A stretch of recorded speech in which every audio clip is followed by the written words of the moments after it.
Hello, I'm Stuart Preston, and this is the Stoned Ape Reports, where I have conversations with those who have changed their lives with the power of psychedelics.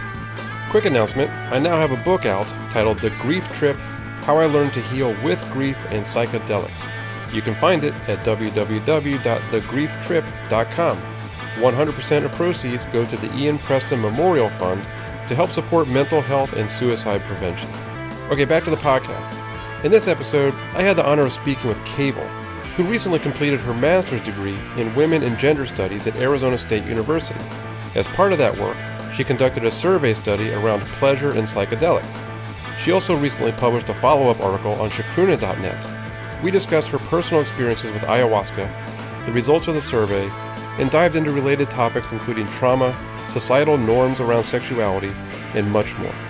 So please enjoy this conversation with Kewal. Kewal, thank you so much for coming here on the Stoned Ape Reports podcast. I'm honored to have you. I had reached out to you a while ago, but now you've got so much going on that I'm just excited to ask you a few questions about the paper you wrote and the article that you've got published out there, in addition to hearing your own experiences. So, first of all, thank you for taking the time to do this. Yeah, thank you for having me, Stuart. I'm looking forward to talking with you. These are some of my favorite topics, so it's fun for me. Awesome. Yeah, me too. So you mentioned in the article you wrote at chacruna.net, about your New Year's Eve ayahuasca experience, which I definitely want to hear about that. But I also like to get some background and kind of lay a foundation for what was going on in your life that kind of brought you to the medicine and what you were looking, maybe sometimes we call them intentions, what you were looking to work on or get help with, if anything. So what is there any kind of a background you want to share as to kind of what was going on in your life before this ayahuasca experience? I would love to share some background. And I do also want to mention, just for listeners, that my topics of research and the things I'll be talking about today pertain to sex and sexuality and, in some cases, sexual trauma. So I just like to give that as an FYI, just in case there's anybody who's not feeling up for those conversations today. I don't have anything too heavy planned, but you never know what might come up in a conversation. So Yeah, I just thank you. Mention that in advance. But some background information. I had been studying sexuality for years through various academic disciplines, through psychology, family studies. I did some counseling studies like sex therapy and couples therapy, feminist studies. So I was just looking at sexuality through all these different angles because it has been fascinating to me and also part of my own healing process as well. And I didn't start looking into psychedelic research until around 2017. That's when I really got interested in that research. And the first thing I did once I really got sparked about that was go to the MAPS conference in 2017. MAPS, the Multidisciplinary Association of Psychedelic Studies. They do a big conference. And so I went there and was going to these presentations. At the time, I was mostly looking for information about how spiritual experiences that happen in psychedelic states compare with other types of altered states like meditation, that kind of thing. So I was curious about that kind of information and just about what happens in psychedelic spaces. And I was at that time very resistant to doing any psychedelics myself. I had done some in my teens and I had some good experiences, some good like recreational type experiences as a teenager, but then I also had a very, what I would call traumatic LSD experience. Just a quick note here.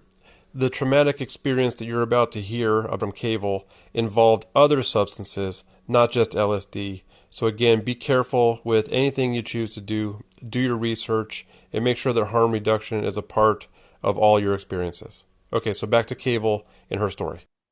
I would say it changed and perhaps saved my life, but it was very difficult. I had a grand mal seizure, a tonic-clonic seizure while I was on LSD and had to have emergency transport and be in the hospital, and they pumped my stomach, even though they didn't really need to, but they didn't know what to do for me. So there was a lot going on through that experience, and like a whole hell realm experience when I was 17 years old, and really completely unprepared for that type of experience. I didn't even know that it was possible. Like, it wasn't even in my awareness at all that that's what could happen. So it blew me apart, but it was something that I'm so grateful for, because after that experience, I couldn't do the things that I had been doing before, which a lot of it was very self-destructive. I was very self-destructive as a teenager. And it was kind of like that LSD experience picked me up and just placed me on a different track entirely, where I was not compatible with the same behaviors anymore. And that was when I got into yoga and meditation, and really changed my whole life and my whole way of living and who I was around. And it changed things completely. So I'm very grateful for the disruption that it made in my life. But after that, I had a good 20 years where I would not even consider taking any psychedelics. If somebody even mentioned it to me, I would say, like, don't talk to me about that. Do what you want, but do not talk to me about psychedelics, because I will not do them. So I was very close to the idea of doing them myself. Even when I went to this conference in 2017, I was not thinking I was going to do any myself. So what drew your interest then to go to the conference? Well, it's kind of funny that someone who was so close to psychedelics at that time would make the effort to go to that conference. But I was really fascinated by the research. Just when I would see the research about it, it lit me up. It was exciting to me. And I did always have this fascination with it on some level, just because of the experience I had when I was 17 with LSD. It had always kind of stayed with me. Like, what happened to me? Where did I go? How did that do what it did for me? So I had a fascination with it. And I think once I started seeing the research that was coming out, I just was drawn to it for that reason, and also reasons I can't even explain. Some of it was kind of a mystery to me. Like, why am I so compelled to do this? And now it makes more sense looking back at what has transpired in the years since then. It makes sense now. But at the time, it was a very strange thing for me to do. But I very much enjoyed the conference, and I felt like it was significant in my life. I felt like whatever I was doing was important. Whatever was drawing me there was important. And I did start to feel like there was some kind of psychedelic medicine calling me, like there was something that I was going to have to work with. I was very resistant to that, though. And even when I started to kind of open up to the idea of working with psychedelics again personally and moving through the fear of doing that, I was closed to ayahuasca in particular, because the idea of being in darkness for hours and vomiting and diarrhea just was not appealing to me. I don't know that it's appealing to that many people, those aspects, but no, I was like, no, not ayahuasca, over and over again, even when it was getting shoved in my face. That's what kept coming up. And of course, it did end up being ayahuasca, the one that I was saying no to. But I did very, very much feel like ayahuasca came and got me. Like, I was very resistant to psychedelics. I was very resistant to ayahuasca in particular, but it kept coming up. I kept learning more about it, even when I was trying not to. And it began to feel kind of like a relationship was forming with something I didn't even quite understand. And I felt like I had to go towards it eventually. Eventually, I just knew that I had to meet it, this thing that was calling me. So I started going to ceremonies in 2018. So that's when I finally said yes to it. And it took me by surprise. It actually sometimes still continues to take me by surprise, but it became a really important relationship and a big teacher in my life. And so when I came to that, the ceremony that I mentioned in the article that I wrote about pleasure and psychedelics, that it was an experience that taught me a lot about pleasure, and I'll talk about that. But that was one that happened, I guess it was the New Year's Eve 2019 into 2020 when that New Year's Eve ceremony happened. And I came to it definitely with struggle. I kind of always come to any ceremony with a little bit of struggle, both being scared and also happy and excited, both. It's like this mix of trepidation, also extreme gratitude, because it's such an important process for me, and I know it's always important and meaningful and helpful to me, but going into it is still every single time hard for me. So definitely going into that experience, I know I was feeling some anxiety about it, and also gratitude. Yeah, I get that. So what do you think the pleasure aspect of it, what was going on with you that kind of set the stage or the setting, the mindset for that kind of a lesson? Well, I wasn't consciously looking for it. I didn't know that's what I was going to get going into it, which is often the case. We get things we don't quite know we're going to get. But when it started coming on, when I started feeling the effects coming on, I remember I felt some anxiety about it, and I had a little bit of that feeling of like wanting to get away from it. And of course you can't get away from it at that point, like you're just on the ride.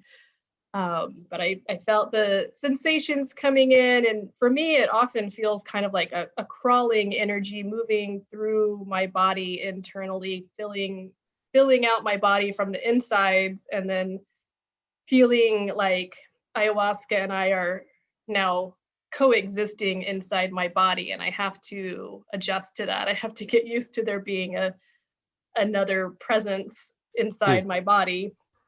And so I remember feeling that and working with that. And then an announcer style voice came through really loud, and I heard it say, "Receive everything you've ever wanted."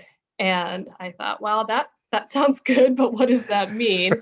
And then it just flooded me with basically just this massive experience of love and acceptance and joy. And it was just so huge. It was like nothing I could even comprehend because it was so big. Yeah. And that sounds awesome, but I was kind of scared about it. And as much as I tried to open myself to receive it, like I could feel that it was love and it was massive love, but I couldn't seem to open myself to work with it or receive it in a way that it certainly wasn't comfortable for me. I felt like I was like a tiny thimble in comparison to what was like this avalanche coming down upon me. And it came like that wave after wave. It just would do that over and over again. Like it would say that the announcer voice would like boom these words, "Receive everything you've ever wanted," and then flood me again with this massive love. And wow. it was beautiful and amazing, and I loved it. And I also was kind of wrestling with myself in the experience of it, because I didn't want to resist it and I didn't want to be scared of it. I didn't want to be in this state of like, well, what's going to happen next? Is it going to do something scary? Kept doing that. And then I tell myself, like, just relax, just feel it. Like, this is what's happening right now. Just take it in. And then it was kind of this back and forth of just feel it. Ah, I'm scared. Just feel it. I'm scared. Yeah. And I kind of had to forgive myself in that, like, just accept that that's what I was doing. I was wrestling with it. That's just how it was. Mm-hmm. But it did show me a number of things, some that I saw pretty immediately, and then some things that took a really long time for me to integrate after that experience. One thing that it showed me, and I talk about this in the article on pleasure and psychedelics, but it showed me that I had some barriers and fears around receiving, in this case, receiving love and something really pleasurable. Hmm. So that's something that was really helpful to see. And it's something I continue to work with to be aware of in my daily life, where I'm doing that, where I am anticipating something scary or bad, where I can just like let myself feel something good that's happening and enjoy it rather than waiting for something bad to happen. Yeah. And it also showed me some things in relation to loving other people. It showed me that we're all just able to take in whatever we can take in at any given moment. So in this experience, it was that I was only able to take in so much. And it wasn't that I was rejecting ayahuasca, and it wasn't that I didn't want the love. I definitely wanted it. I just had the capacity that I had in that moment. So that was good information for me in relation to my experience of loving other people. Like if I have some feeling like they're not taking in my love, or they're not receiving it the way that I Hmm. mean it, or like, why can't they take in my love as big as I am giving it, or whatever it is, it showed me that that's just that person's capacity in that moment. And it's not Yeah. necessarily a rejection, because I do tend to automatically assume rejection in things. So this showed me that those cases aren't always automatically meaning rejection. It's just where people are at and what they can receive and what they can deal with in whatever moment you're in. Yeah. That's big. Uh, yeah, that was a useful thing to me, that I was able to carry into my life. And then the pleasure piece was really big. I had just shortly before doing that ceremony, I had done a presentation that was related to pleasure research. And I wasn't expecting a lesson on that in the ceremony. It wasn't even on my list of possibilities. But it Hmm. was interesting that I had done a presentation on pleasure, and then I went to this ceremony and got this experience. And at first I didn't even see it as related. It took probably over a year before I saw how Hmm. that ceremony related to pleasure and related to my broader studies on sexuality. And so that's just an example of integration. Like sometimes things take months or years for the ripple effects to show themselves. Yeah. Yeah. Good point. So what else is, I mean, that's a lot. Is there anything else that you brought out of this, and did that, a year later when you kind of connected the dots between your presentation and your lessons about pleasure, what was that kind of your catalyst to dig further into this and learn more about it in your studies? Well, in some ways, I think it was already happening because Hmm. I had been studying sexuality from various angles for a while, and then I became interested in psychedelics research. And for a long time, it seemed like two separate things, and also kind of questionable things. Like, why am I always studying sexuality? Why am I always studying psychedelics? Like, why those two things? That's kind of weird. How's that Yeah. going to be a career for me? But um, I they seemed separate, and then eventually they did start to come together, and it was a variety of ways that they came together. But I do think that experiences I had in ceremonies probably planted some Hmm. seeds, and maybe that experience uh, was part of that without me even being consciously aware of it at the time. Yeah. The and I want to get into your study because there's so much there to talk about, but I want to throw out there, were there any other psychedelic experiences that you've had where you brought some lessons out of the ceremony or the individual experience that you've incorporated into your life? Any other big lessons that have really helped you as a result of psychedelic use? Well, there's been so many. There's Yeah. been just a lot, but I guess I can talk about a few that are more recent, I would say. Well, one thing that has happened for me repeatedly, recently and not as recently, is processing stuff around childhood sexual abuse. And Mm. that's happened on different levels. And it's kind of not surprising because people tend to process trauma and things from the past. And so I knew that could come up, but it's something I've done a lot of work on in my life. So I was, Mm-hmm. of course, kind of hoping that it wasn't gonna be a whole big thing, but It but it did. has been present in numerous ceremonies. But Hmm. one in the past year that was really meaningful related to that was one that took me back to a memory, to a case when the person who abused me was present. And um, I went back to that room in this ceremony. I saw that myself there as a child. I saw him there, and as an adult, I went to that room, and I was able to interact with it in different ways. Like I Hmm. could kind of pick him up and move him away from the child me. So I Wow. could do that. I could go to the child me and talk to her and tell her the things that she needed to hear in that moment and comfort her. And then it became a lot of the experience was about feeling his pain and his struggle, the Hmm. person who had abused me as a child. Hmm. So a lot of that night became about understanding him more, understanding his experience, and feeling the pain of that, which was a surprise to me. Yeah. It was very painful, but it expanded my understanding and my compassion, and it actually took me through again and again, praying for him as an adult, praying for him as he was in that moment. Yeah. I also prayed for the child me, but over and over again, it had me pray for him specifically, Wow. which ended up being a very healing process. It was difficult, but very, very healing. So that was like a new level of processing that childhood experience that was Yeah. very impactful for me.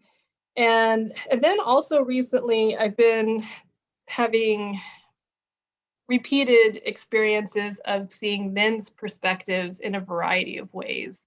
Huh. And I'm not totally sure what that's about yet. I think I'm still integrating those, and more will be revealed. But that's been an interesting thing to see more from men's experience and pain and wounding, Hmm. and bringing me to questions of how we heal that and Yeah. how we all can feel worthy of love, whatever our Yeah. wound is and whatever we're struggling with, how we all can feel worthy of love. So that's something that has come up a lot recently.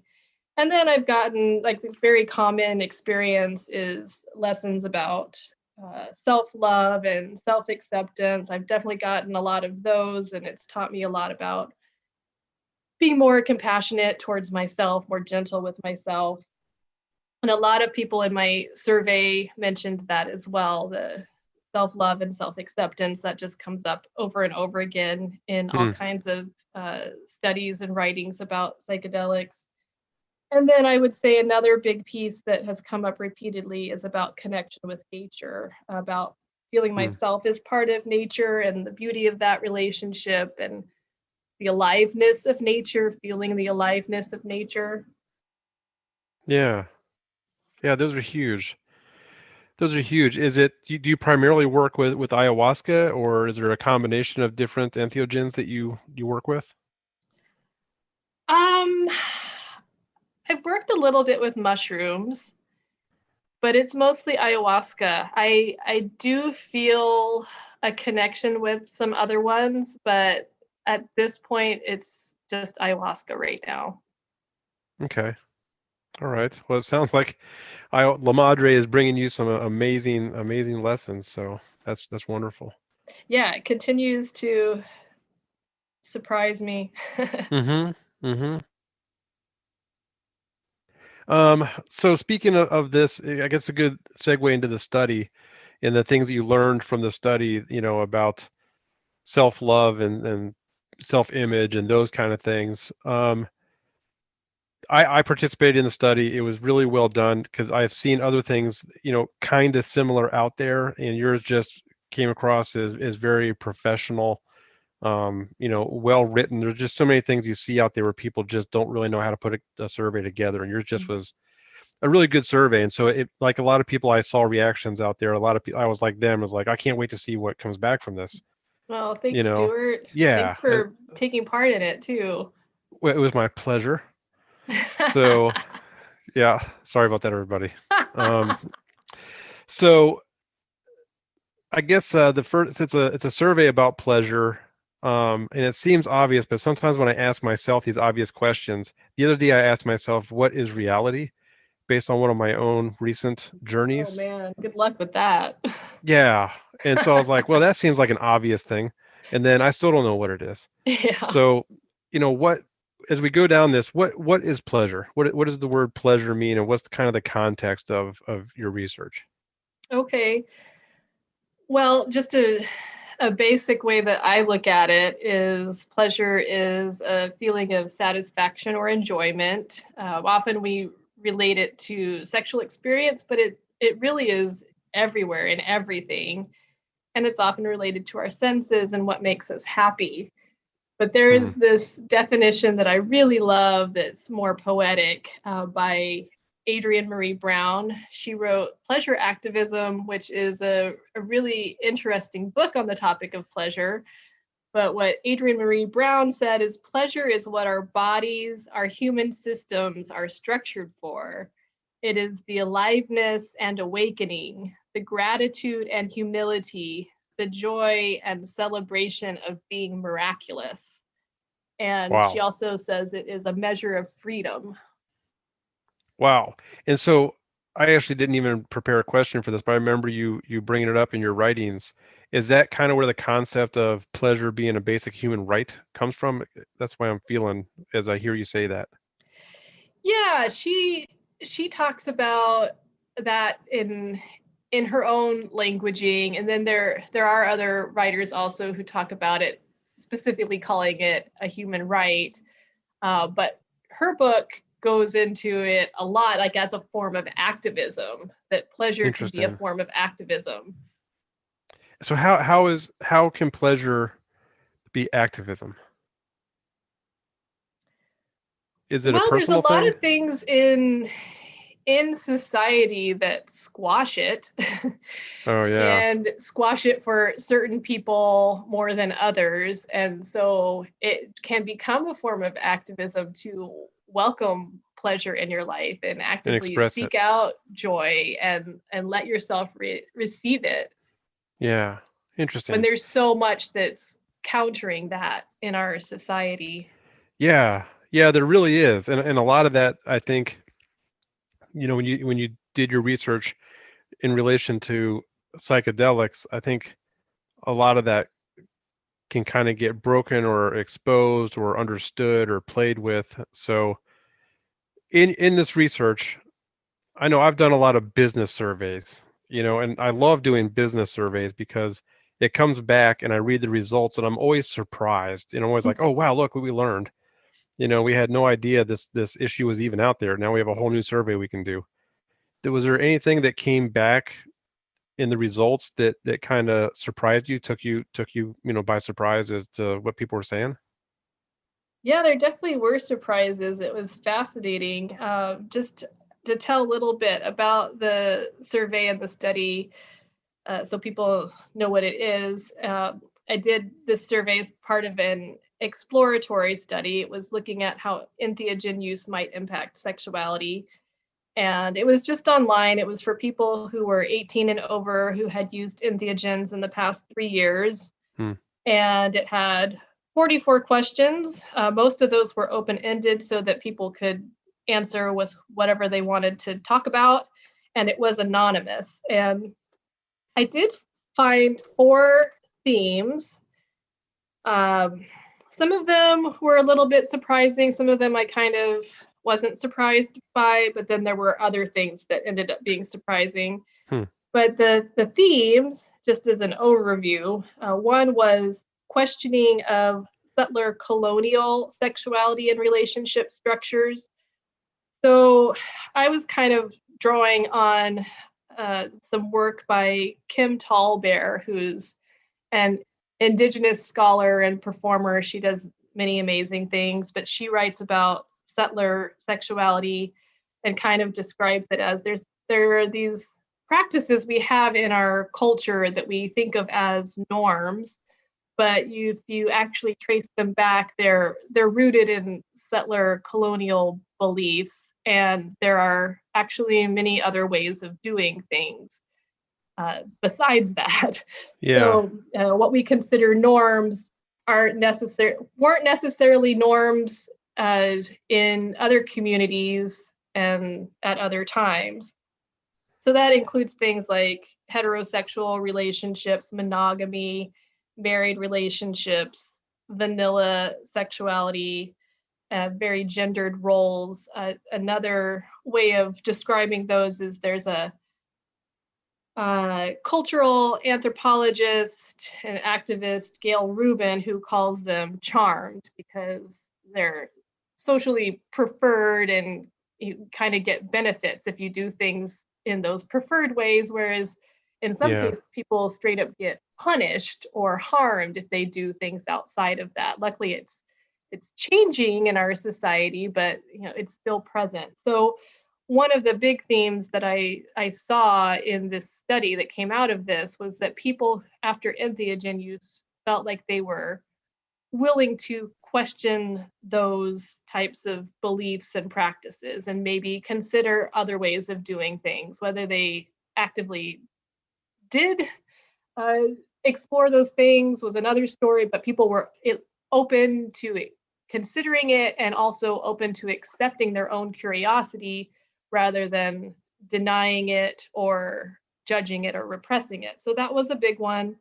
And then processing trauma was a big one, and that included sexual trauma, but was not limited to sexual trauma. It was that processing any form of trauma seemed to impact relationships and sexuality, just like as a ripple effect.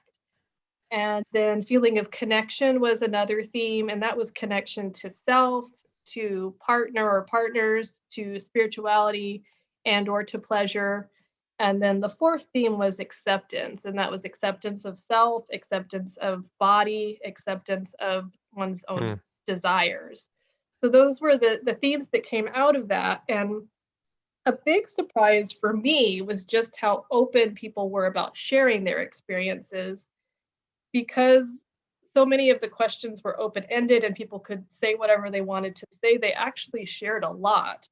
And I was continually touched by the things that people shared. I cried over and over again as these responses came in, because people were telling me such profound and meaningful things that had happened in their relationships and their sexuality and in their own ability to accept themselves and what they desired in life.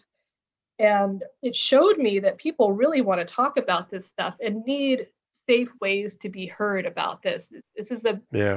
These are important issues for people, and it can be really hard to talk about it. So that was a big thing that I was shown in this survey, is just how much people want to talk about it and how meaningful it is to people. And then another thing that I was surprised by, again, it came from open-ended answers, was that there were a few men that mentioned that they felt that entheogen use had made them objectify women less. And I found that really interesting, and I would love to explore that more. That's something that, since I got those results and read some of those comments, I have continued to think about it, and it's something I would like to study more. I would like to know more about that. So that was a surprise that I didn't know was going to come out of this. Yeah. Yeah, those are all fascinating. You mentioned this settler colonial sexuality and relationship structures. I quoted that out of your paper or your article, and my follow-up question to that quote was, what? Because I just didn't have any idea what that could possibly mean. But then later I saw you kind of mentioned the monogamy and heterosexual sex and relationships, quote, vanilla Yeah. practices. Yeah. What do you suspect? I don't know if you have this insight other than the data, but what do you think how do psychedelics affect one's attitude toward those? Because a lot of people come out of this and you have things like, you hear of polyamory, Mm-hmm. and non-vanilla sexual experiences. And it does seem like, people who have experienced these entheogens are more open to that kind of a thing. What are your hypotheses on what's going on? Well, one thing is I think the self-acceptance piece is really huge in this, because we all have things we've been taught about sexuality from family, Mm, from media, from society, peers. Like, it just comes at us from all these different angles. And again, telling us what is right or preferred, and sometimes being punished if we don't do that. And it's really common for people to report that they have more self acceptance after they use psychedelics or through using psychedelics.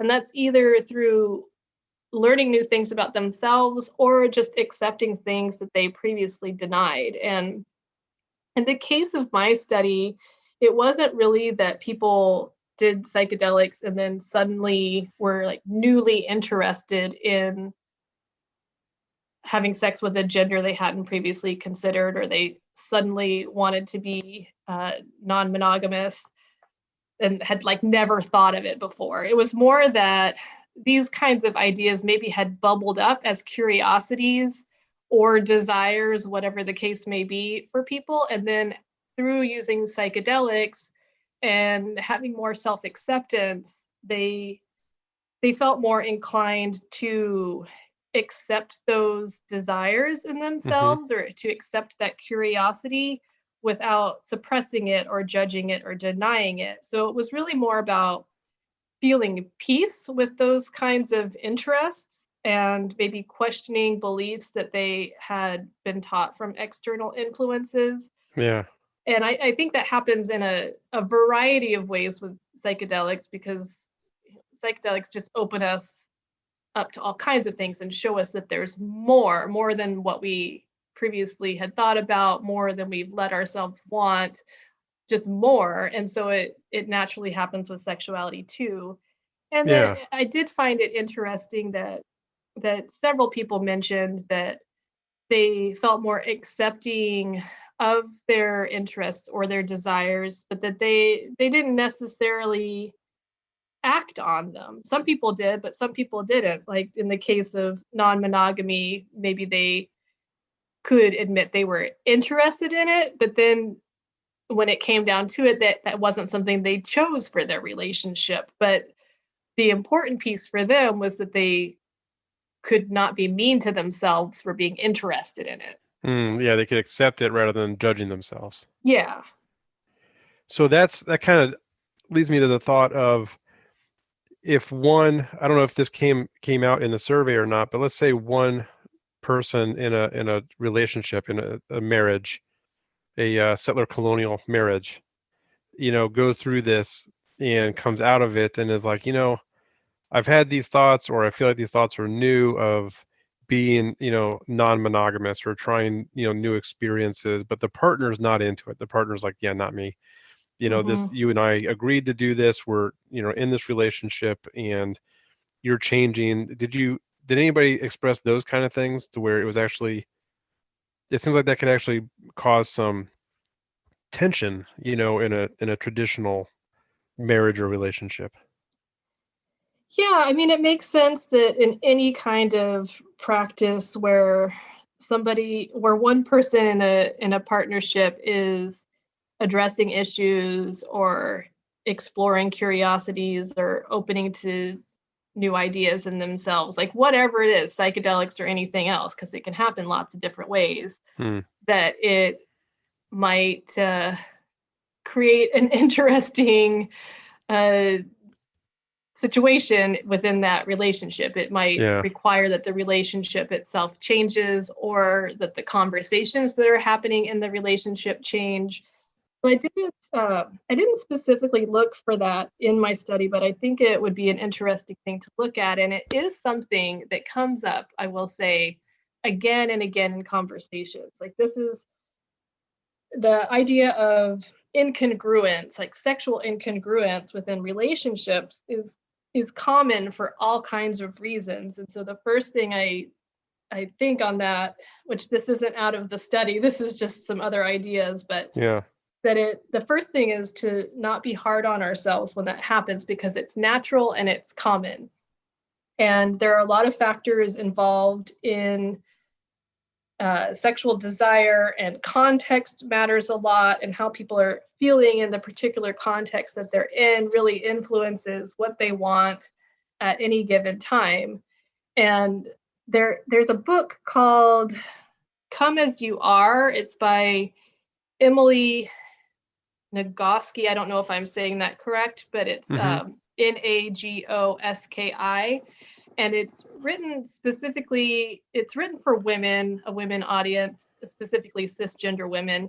But I think it could be useful to lots of people, and in particular to people who want to have sex with women, because it talks about the best context for sex is one that is low stress, high affection, and explicitly erotic. And so we can pick even just one aspect of that. Like, we could look at stress, just pick stress and see, like, if one person in a partnership is really stressed, then they may not be in the mood in the same way that the other person is.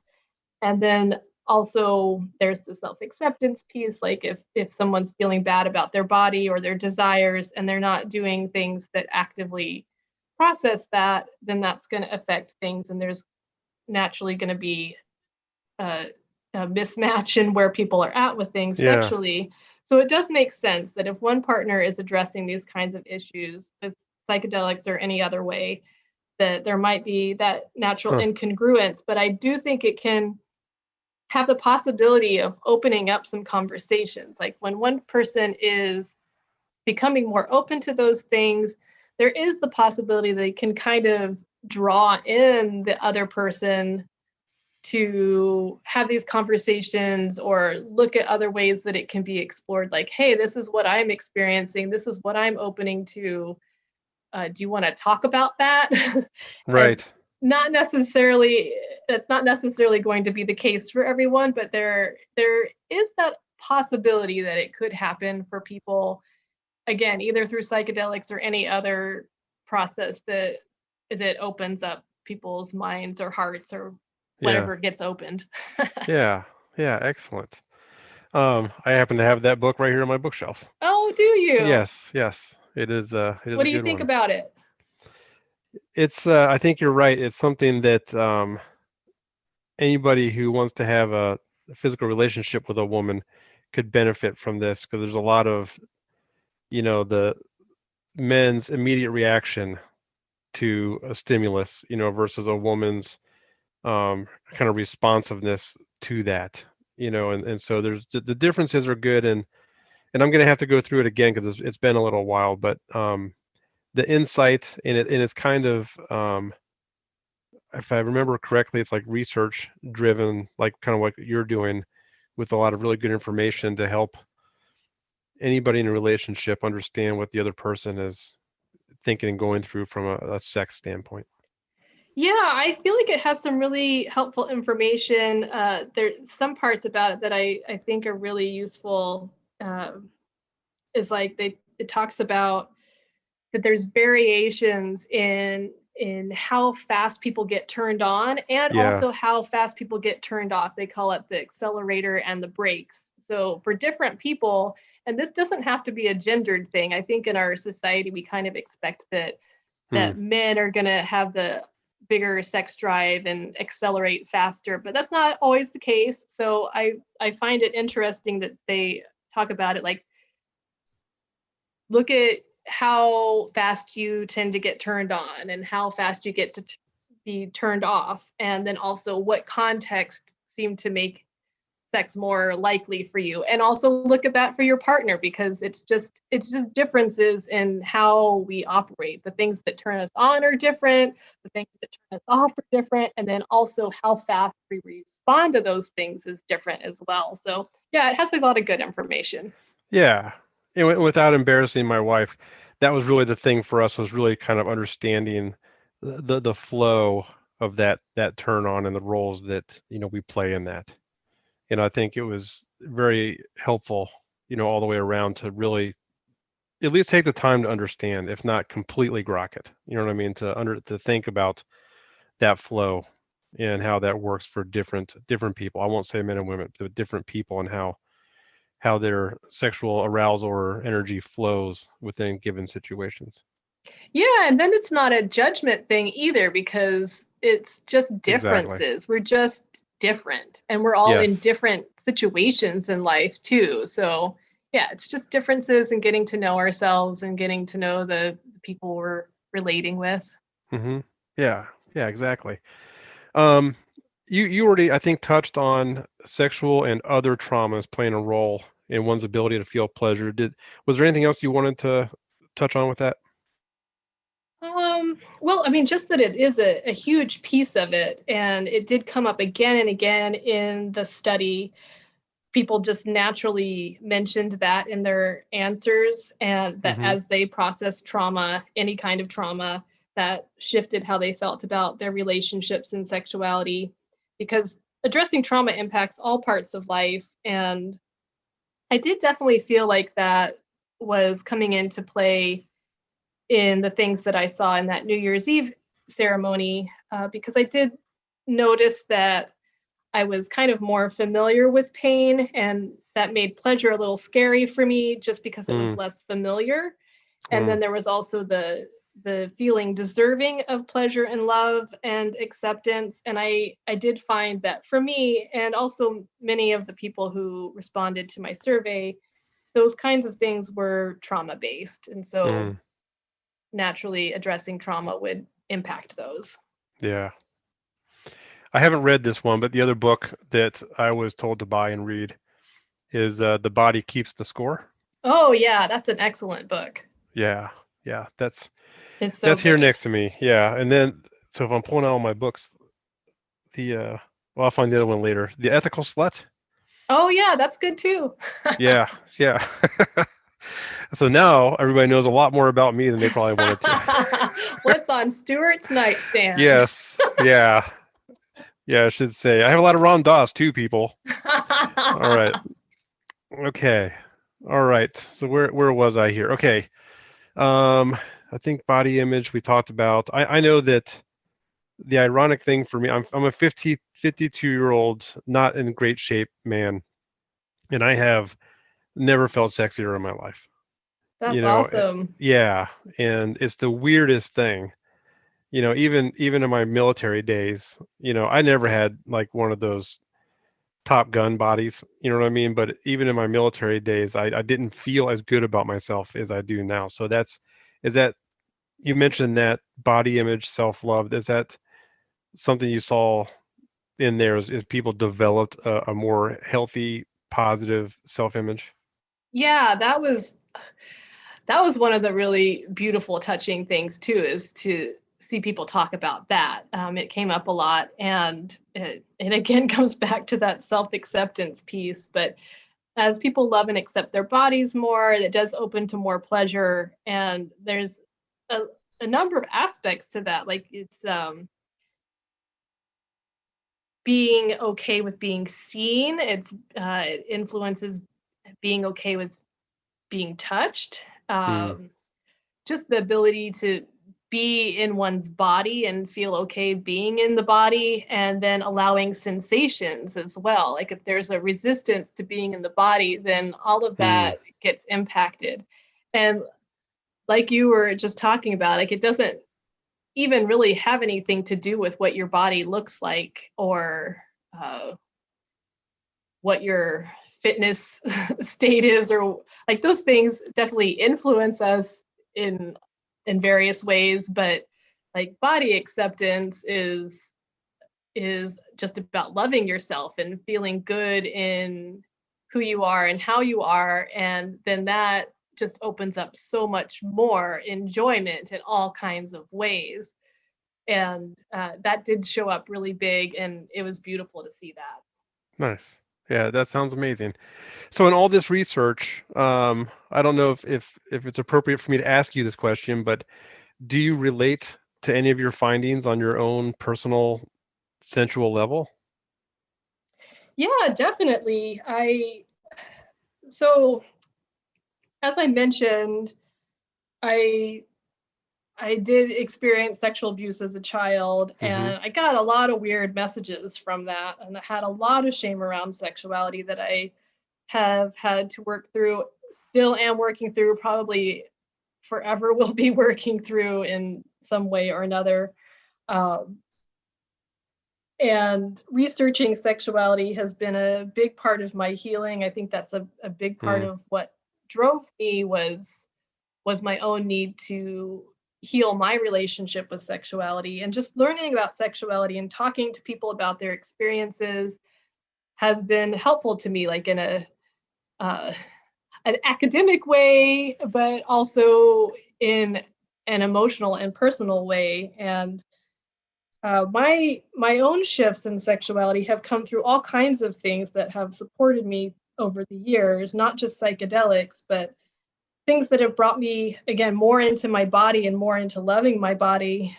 Exercise actually has been a big help for that, Mm. and Mm-hmm. things like ecstatic dance, because it helps me be more in my body and Mm. also feel strong in my body, and Yeah. just be more embodied. And then things like breath work, and also just learning through being in relationships has taught me a lot. But Mm. all of that has been supported by the work that I've done with entheogens, especially ayahuasca. And I do relate to the things that people said in the study, especially about processing trauma being an important element, and the self acceptance piece, super huge, greater feelings of connection. And then the lessons that I have gotten around pleasure have been huge for me as well. So it's kind of been this multi-layered experience of hearing about other people's stories, looking at it as research, being kind of cerebral about some aspects, and then going through my own process at the same time, which I guess is often what happens with people when they get fascinated with a topic. It's being driven by some, Yeah. personal wound or personal healing process. And so there's often this, like, the academic cerebral part of it and then Mm-hmm. like the what's actually happening inside the person, the personal level. And that definitely has been the case with me. Like, it's been happening multi levels at the same time. Nice. Nice. Excellent. What getting access to pleasure and sexuality, you mentioned before that what kind of drew you maybe to that MAPS conference and to looking at this was kind of understanding these non-ordinary states of consciousness, with entheogens, with meditation, dreaming, whatever else brings you into that, which I find fascinating myself. Um, what kind of access do you think that these non-ordinary states of consciousness give us to understanding our pleasure centers in our sexuality? Well, I think non ordinary states just open our container, just in general, and our own ability to take things in Mm. and feel gets expanded. So that's on all levels, any aspect of life, and we can feel more in all kinds of ways. And Yeah. that naturally would impact sexuality as well, since it's an important part of our lives. But it also opens up our senses in all kinds of ways. So I think that alone has the Mm. potential to open up what we feel and experience, because there's also the the part about connection as well. That the feeling of connection expands, our senses expand, and all of these things can relate to self, to spirit, to partners, to life, to sexuality, to pleasure. All of these things can get touched by that. So I think just the opening that happens on all levels can touch any aspect of life.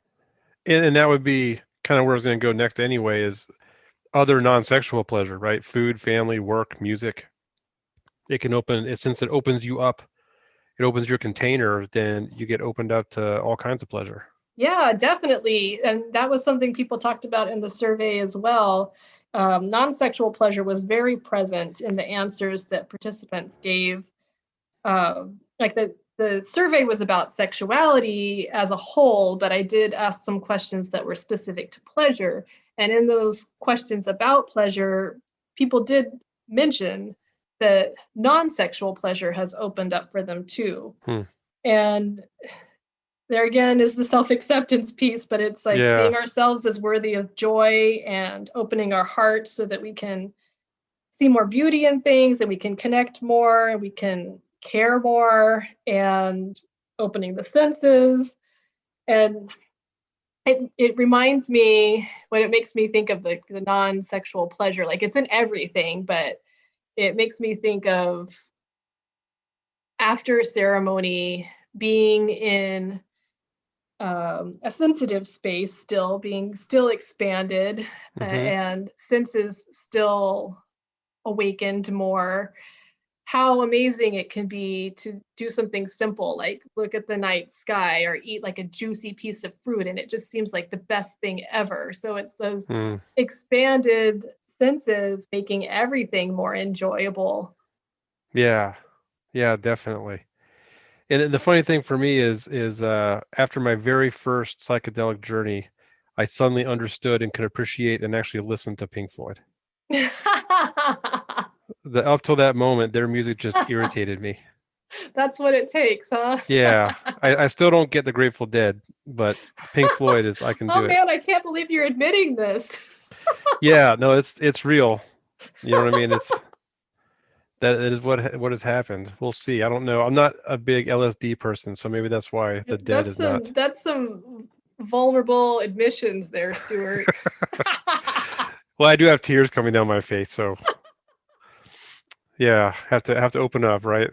Are you making fun of me? All right, I'll get deep with you. No, I just thought it was funny. Yeah.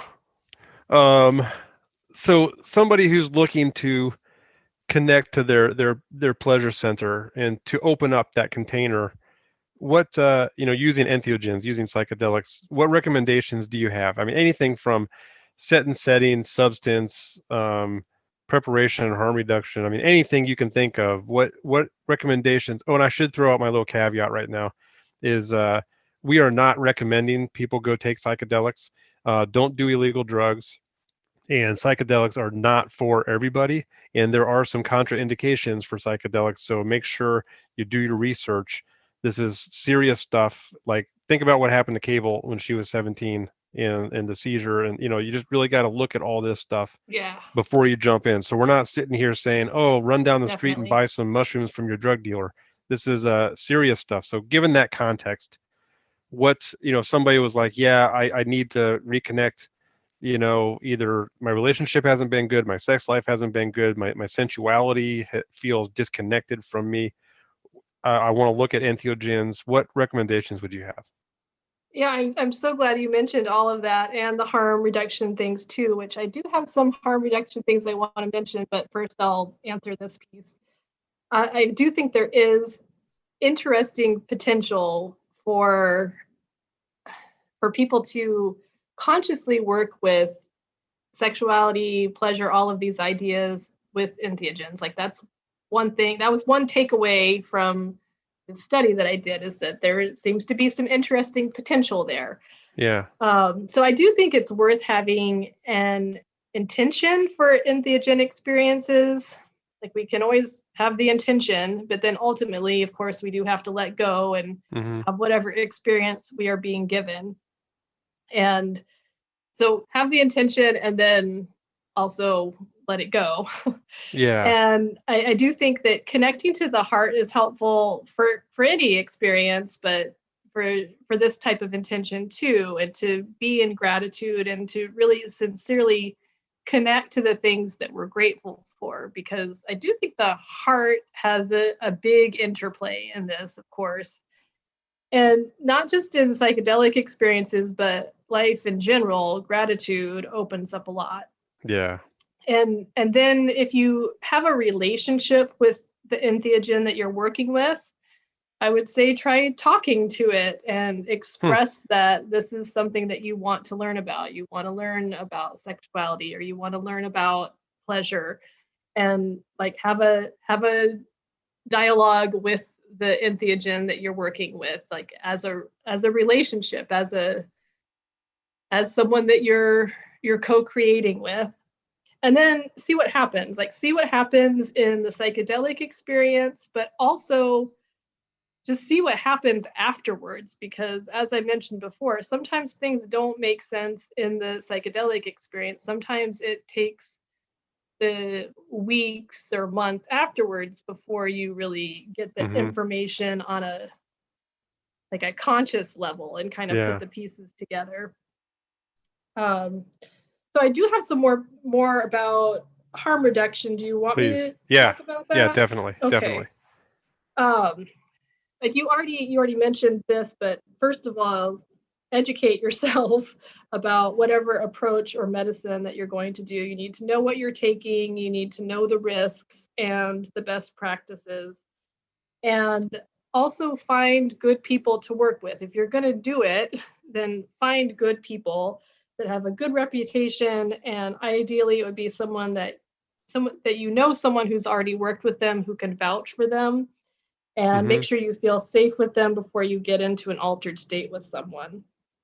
And then also, as you mentioned, be honest about your medical issues and your psychological concerns, and you have to disclose those to whoever you're working with. Like, you need to be honest about it and be upfront about it, and not do it if it's a contraindication. And hopefully the facilitator either gives information about that or has some kind of conversation with you about it. That actually is a good indication. If someone is not addressing those things, then you might want to have like a red flag or something.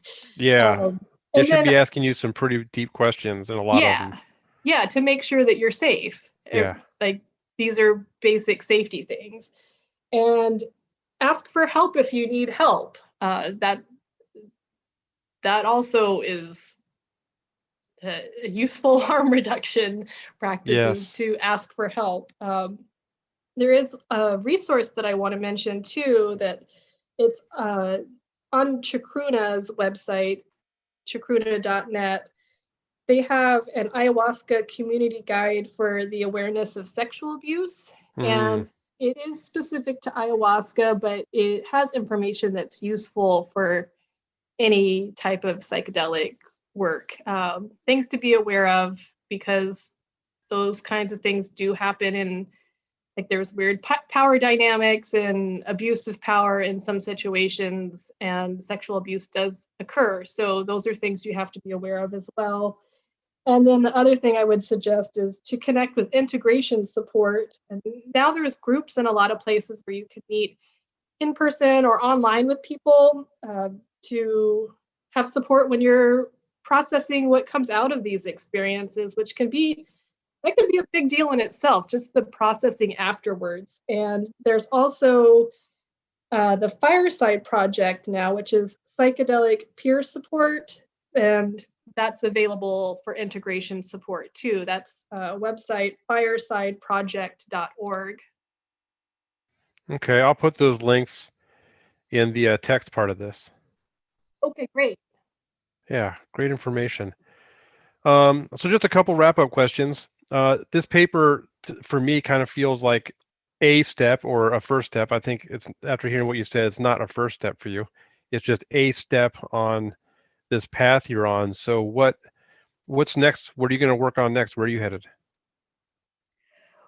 Well, I I do in a lot of ways feel like what you just said, like that it's a first step. It was a big step for me. It took a lot to get to that step, but it does feel kind of like the start of something, and that there is definitely more to come. And some of that is still a mystery for me, but I really want to continue my research on some of these topics. And so I am looking at various opportunities to do that. And I am working on some writing projects currently.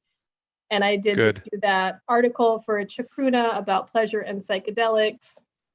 They have a lot of good information, Chacruna does. Yeah. So I recommend them as well, just in general. And then I also just started working with Modern Spirit just in the last couple of weeks. So this is a new thing for me, but Modern Spirit was started by Dr. Joe Tafur, who wrote The Fellowship of the River, which is a great book about ayahuasca and healing. I recommend that as well. It's one of my favorite books.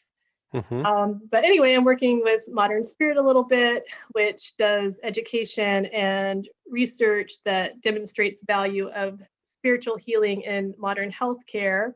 And you can find out more information about that at modernspirit.org. So there's another resource. Got it. And those are the things I'm working on right now, and we'll see where things lead and what else is possible. Well, that's awesome. Yeah, I can't wait. I'm definitely gonna keep an eye on the things you're doing, because they're real and they're very much appreciated. So what else? Is there anything else I have not asked you that you want to get out there?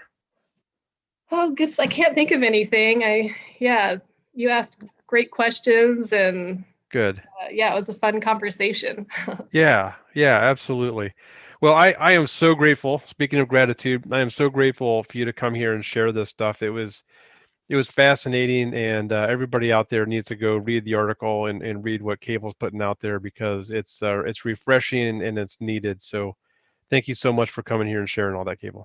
Thank you, Stuart. I really appreciate talking with you today and all the work you're doing as well. That concludes this edition of the Stoned Ape Reports. Thank you for listening. Please follow us on Instagram at Stoned Ape Comedy, and subscribe to our newsletter at www.stonedapecomedy.com. Again, thanks for listening, and catch you next time, Stoned Apes.